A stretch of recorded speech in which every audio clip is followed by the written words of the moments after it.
Hello बच्चों, let's read this question. The question is a matching type. हमें यहाँ पर कॉलम 1 और 2 को आपस में मैच करना है, जिसमें कॉलम 1 में हमें मेंस्ट्रुअल साइकिल के स्टेजेस दिए हुए हैं और कॉलम 2 में उस फेज का नाम दिया हुआ है। तो हमें बताना है कि स्टेज 1 कौन सा वाला phase as a stage 1 act करता है, फिर उसके बाद कौन सा स्टेज आता है। इस तरह से सीक्वेंस में हमें इनको मैच करना है कि 1 कौन सा है, 2 कौन सा है, 3 कौन सा है, 4 कौन सा है, राइट। तो इसके लिए जो की कॉन्सेप्ट यहाँ पर यूज हो रहा है दैट इज, लिख लेते हैं कि जो की कॉन्सेप्ट इस क्वेश्चन में यूज हो रहा है that is menstrual cycle, right. So menstrual cycle शुरू करने से पहले हमें थोड़ा सा एक बार एक गेट टू नो होना पड़ेगा फीमेल रिप्रोडक्टिव सिस्टम के ऑर्गन्स से जो इस साइकिल में इन्वॉल्व होने वाले हैं, राइट। तो देखो क्या क्या था, एक बार हम इन्वॉल्व हो लेते हैं। ओवरीज का पेयर था, राइट, फीमेल रिप्रोडक्टिव सिस्टम में, जो कि स्टोर करती हैं और निरिश करती हैं और फिर रिलीज करती हैं ओवम को, यानी कि एग को, राइट। उसके अलावा क्या था, उसके अलावा हमारा यूट्रस था। यूट्रस को हम वॉर्म भी कह देते हैं, राइट। मस्कुलर ऑर्गन होता है, इन्वर्टेड पियर शेप होती है इसकी, राइट। तो ये क्या करता है, यूट्रस के अंदर फर्टिलाइज्ड एग की इम्प्लांटेशन होती है, राइट, और फीटस डेवलप होता है। इसके अलावा क्या था हमारे पास, फेलोपियन ट्यूब का एक पेयर था जिसको हम ओविडक्ट भी कहते हैं, ओविडक्ट्स या फिर फेलोपियन ट्यूब्स। अब फेलोपियन ट्यूब क्या कर रही थी, फेलोपियन ट्यूब कनेक्ट कर रही थी ओवरीज को यूट्रस से, राइट। ओवरीज से जब ये एग बाहर आता है तो फेलोपियन ट्यूब में आता है, वहां पे फर्टिलाइजेशन होती है, उसके बाद इम्प्लांटेशन के लिए यूट्रस में जाते हैं फर्टिलाइज्ड एग, राइट। तो ये क्लियर हो गया। अब देखो, अब आते हैं हम मेंस्ट्रुअल साइकिल के फेजेस पे, ओके। तो अब देखो जरा, जो मेंस्ट्रुअल साइकिल है वो 4 फेजेस में डिवाइडेड होती थी। तो 4 फेजेस में डिवाइडेड थी मेंस्ट्रुअल साइकिल। मेंस्ट्रुअल साइकिल होता क्या है बेसिकली, मेंस्ट्रुअल साइकिल कुछ चेंजेस होते हैं एक विमेन की बॉडी के अंदर, लाइफ साइकिल में बहुत सारे चेंजेस आते हैं, राइट। प्रेगनेंसी के लिए हर मंथ विमेन की बॉडी में चेंजेस आते हैं, एक एग रिलीज होता है, राइट, एक ओवम रिलीज होता है जो कि अनफर्टिलाइज्ड होता है, यूट्रस की लाइनिंग जो है शेड करती है अगर फर्टिलाइजेशन नहीं हुई है, और अगर फर्टिलाइजेशन होती है तो फिर वो यूट्रस में जाके इम्प्लांट होने लगता है। इस तरह से पूरा साइकिल चलता है। तो वो 4 फेजेस कौन कौन से थे उनकी बात करते हैं।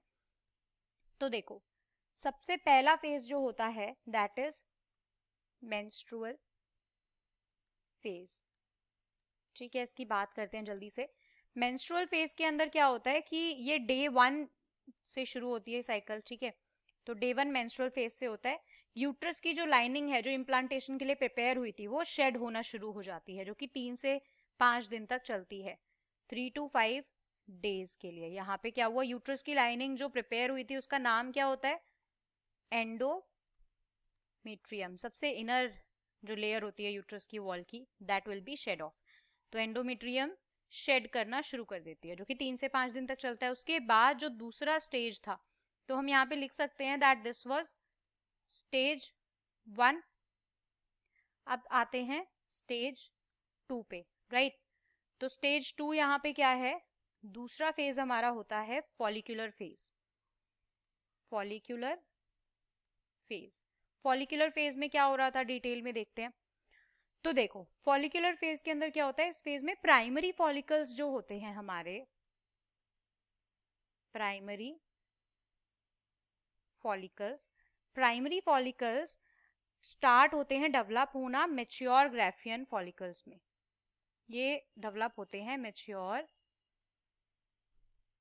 ग्राफियन फॉलिकल के अंदर, राइट। और एंडोमेट्रियम जो है वो भी प्रोलिफरेट होना शुरू होती है, और यूट्रस जो है वो दूसरी प्रेगनेंसी की यानी कि दूसरे मंथ के लिए प्रिपेयर होना शुरू हो जाता है। तो यहाँ पर इसके अलावा क्या होता है, हमारा जो एंडोमेट्रियम था वो भी प्रोलिफरेट, उसके सेल्स भी प्रोलिफरेट होना शुरू होते हैं, राइट। तो ये था फॉलिकुलर फेज। इसके बाद जो हमारा फेज आता है that will B phase third, right. Phase third, phase third क्या होता है, that is ovulatory phase. Ovulatory phase में ओव्यूलेशन होती है ऑब्वियसली। तो बात करते हैं इस फेज की। तो देखो, ये साइकिल के बीच में आता है, तो हम इसको बोलते हैं मिड साइकिल फेज, इस नाम से भी हम इसको जानते हैं। अब ये एक ऐसा फेज होता है जिसके अंदर होती है हमारी प्रोसेस, कौन सी? ओव्यूलेशन। ओव्यूलेशन की प्रोसेस होती है इस फेज में।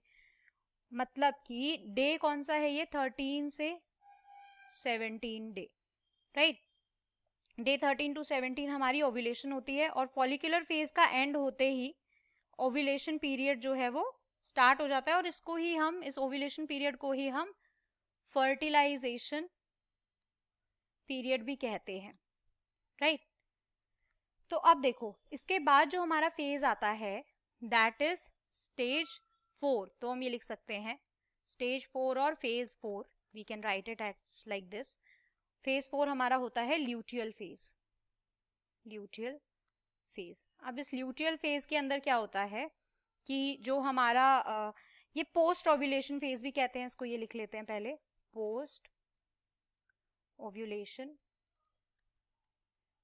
फेज भी इसको हम कहते हैं, जहां पे जो कॉर्पस ल्यूटियम हमारा बना था वो डिसाइड होता है कि उसका फेट क्या होगा। अगर फर्टिलाइजेशन हो गई है तो वो हमारा फर्टिलाइजेशन की तरफ जाने लगेगा, और अगर फर्टिलाइजेशन नहीं हुई है, अगर फर्टिलाइजेशन हुई है तो प्रेगनेंसी स्टार्ट हो जाएगी, अगर फर्टिलाइजेशन नहीं हुई है तो दूसरी साइकिल का ऑनसेट मार्क हो जाता है। तो ये बेसिकली फेजेस थे 4। तो अब देखो, सबसे पहले हमारा कौन सा फेज था? स्टेज 1 हमारी थी मेंस्ट्रुअल फेज। सो स्टेज 1 मेंस्ट्रुअल फेज में जाएगा, A1 के साथ जाएगा, A1 के साथ जाएगा। तो देखो बाकी ऑप्शन यहाँ पे एलिमिनेट हो गए क्योंकि सी में ही सिर्फ A1 से मैच किया हुआ है। स्टेज 2 हमारी होती है फॉलिकुलर फेज, प्रोलिफरेटिव, राइट। तो दैट इज बी हमारा किसके साथ जाएगा? बी हमारा जाएगा 2 के साथ, सो B2 के साथ, ठीक है। स्टेज 3 होती है हमारी ओव्यूलेटरी फेज, सो ऑब्वियसली हमारा सी जाएगा 3 के साथ, राइट। उसके बाद D4 है ल्यूटियल, या जिसको हम सेक्रेटरी फेज भी बोलते हैं, सो डी हमारा जाएगा 4 के साथ। तो ये हमारा कौन सा है? ऑप्शन सी है। So according to this option C will be the correct answer. I hope you understood it well. Best of luck. Thank you.